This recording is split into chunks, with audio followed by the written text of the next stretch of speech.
Ассалаумағалейкумдер, Лада Грант автокөлігі. Осы көлікке Евро 2 прошивкасын жасап жатқан сәт.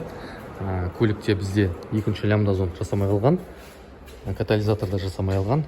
Бұларда бір проблемасы осы машиналарда свеш мотор аяқ астынан қалтырап кетеді. Бір цилиндр сөндіреді, чек жыпылықтап кетеді.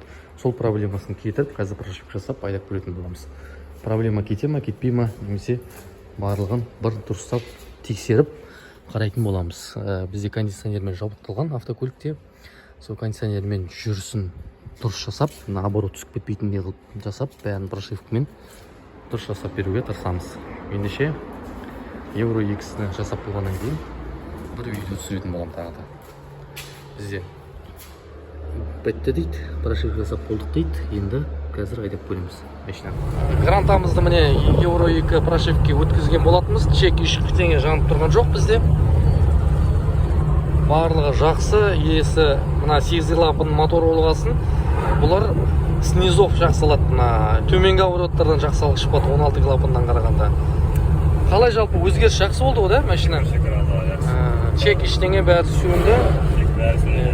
Иесі міне педальді тек сәл-пәл басып жатыр, до конца емес. Электронды педаль, кішкене бір тек сәл-пәл бейді бассаң, айдап кете береді. Тахометр 2,5-3-те, бірақ педаль до конца басылмаған. Осылай міне жеңілдіктер жақсы жүретін болады. Көлік прошивкаден кейін Грант автокөлігімізді прошивка сәтті жасап болдық. Барлығыңызға да рахмет, сәттілік тілеймін. Осы видеоны көргеніңізге лайк басып, жазылып кетуіңізге сұраймын сізден. Рахмет, баршаңызға да сәттілік.